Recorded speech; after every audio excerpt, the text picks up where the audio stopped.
শনিবার স্বাস্থ্য ও পরিবার কল্যাণ দপ্তর এবং রাজ্য এইডস নিয়ন্ত্রণ সমিতির যৌথ উদ্যোগে উমাকান্ত স্কুল মাঠে national red state level final competition অনুষ্ঠিত হয়। এই অনুষ্ঠানে উপস্থিত ছিলেন যুব বিষয় ক্রীড়া দপ্তরের মন্ত্রী টিঙ্কু রায়। এছাড়া উপস্থিত ছিলেন দপ্তরের সচিব সহ বিশিষ্ট কর্মকর্তারা। নেশার কবল থেকে যুব সমাজকে রক্ষা করাই ছিল এই অনুষ্ঠানের মূল মন্ত্র। এই রেড রান বা আমাদের HIV এইডস নিয়ে যে সরকারের গুরুত্ব সরকার যেভাবে ভাবছে, এটা প্রথমবার বোধহয় রাজ্যে যে মাননীয় মুখ্যমন্ত্রী নির্দেশে বিধানসভাতে সব দলের বিধায়ক মন্ত্রী সকলকে নিয়ে সেখানে একটা আলোচনা সভা বা সেখানে সচেতনতা সভা আয়োজন করা হয়। এটা প্রথমবার হয়েছে এই ধরনের। তো এতে করে আপনারা তার গুরুত্ব অনুধাবন করতে পারছেন সরকার কিভাবে সেটাকে দেখছে। আমরা চাই সকলে যারা এখানে উপস্থিত আছেন সবাই যেন সংকল্প নেয় যে আমরা কেউ নেশা করব না। আগে একটা সময় ছিল যে শারীরিক সম্পর্ক বা অন্যান্য কারণে HIV যেটা বাড়তো বা যে HIV সংক্রমণের যেটা সম্ভাবনা, আজকের দিনে কিন্তু সেটা পরিবর্তন হয়ে অনেকখানি নেশা যারা নিচ্ছেন, যারা ড্রাগস নিচ্ছেন, যারা একটা সিরিঞ্জে অনেকেই ড্রাগস নিচ্ছেন, সেই কারণেই আরও অনেক বেশি করে তাড়াতাড়ি বাড়ছে। তো এটার থেকে আমাদের বেরিয়ে আসতে হবে। এটার জন্য আমাদের ছেলে মেয়েদেরকে, আমাদের ছাত্রছাত্রীদেরকে, আমাদের ছোট ছোট ভাই বোনদেরকে সচেতন করতে হবে আমরা যেন সেখান থেকে বেরিয়ে আসি। আজকে যারা এখানে উপস্থিত হয়েছেন, আমি আপনাদের কাছে অনুরোধ রাখবো আমরা সকলেই যদি সংকল্প নিই। দেখুন, আমাদের সরকারি অনেকগুলো কার্যক্রম আমরা করি বা আমাদের এগুলো করতে হয়, আমরা করতে থাকি, কিন্তু তার রেজাল্টটা কি সেটা নিয়ে খুব একটা আমরা আলোচনা করি না।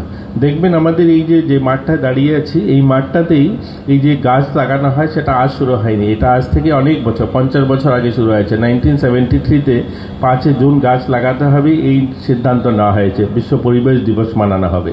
50 বছর পরেও এই মাঠে দাঁড়িয়ে কটা গাছ দেখছেন। প্রত্যেক বছর এটা ক্যালেন্ডার কার্যক্রমের মতো আমরা গাছ লাগিয়ে চলছি। আমার যে দপ্তর সোশ্যাল ওয়েলফেয়ার, অঙ্গনওয়াড়ি তো আমাদের ক্যালেন্ডার কার্যক্রমে প্রতি বছর 10টা গাছ লাগাতে হবে বিশ্ব পরিবেশ দিবসে। তো ভাবুন একটা অঙ্গনওয়াড়িতে জায়গা কতটুকু, একটা 10,000 খানিক স্কোয়ার ফিট জায়গা হবে, সেখানে 50 বছর যদি গাছ লাগিয়ে থাকে, একটা করে গাছ লাগালেও সেখানে গাছ মানে অন্য ঘর করার জায়গা থাকতো না। তো কার্যক্রম করার জন্য করা নয়, মন থেকে করতে হবে, হৃদয় থেকে করতে হবে। হ্যাঁ, আমরা সকলেই সংকল্প নেব যে আমরা কেউ নেশা করব না। দেখবেন আমাদের যে লক্ষ্য, আমাদের যে সংকল্প সেটা সার্থক হবে। আমরা যারা বলি অনেকেই আমরা নেশা করি, কিন্তু আমরা বলি যে নেশা করব না বা নেশা বিরোধী আন্দোলনে নিজেদেরকে সামিল করি। কিছু কিছু সামাজিক বিধি আছে যেগুলো সরকার চাইলেই করা সম্ভব নয়। দেখবেন আমরা রক্তদান খুব করছি, তো রক্তদান তো করছি, রক্তদানের পাশাপাশি আমরা রক্ত কেন প্রয়োজন হচ্ছে, কেন রক্তের প্রয়োজন বাড়বে, সেটা কম কি করে করতে হবে সেটা নিয়ে কোনো আলোচনা করি না।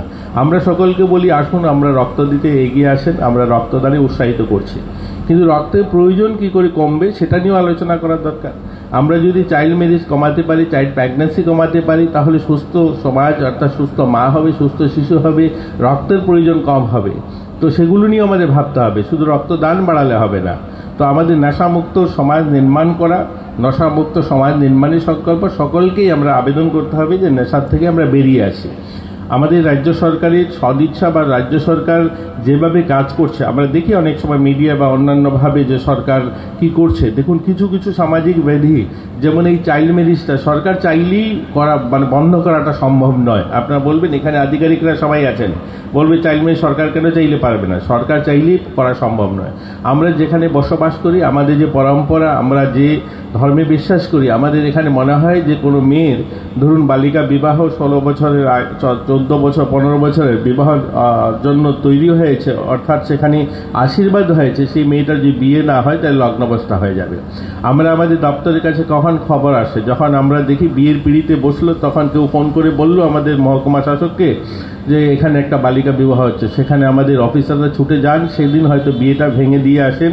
ওই বিয়েটা তা 1 মাস 2 মাস 3 মাসের মধ্যে কোথায়, সেটা আসামে হতে পারে, সেটা ওয়েস্ট বেঙ্গল হতে পারে বা অন্যত্র গিয়ে সেই বিয়েটা সম্পন্ন হয়ে যায়। কারণ আমাদের সেই রীতি অনুযায়ী আমরা ভাবি যে এই ছোট মেয়েটা তার আশীর্বাদ হয়েছে, এখন যদি বিবাহ না হয় তাহলে লগ্নাবস্থা হবে।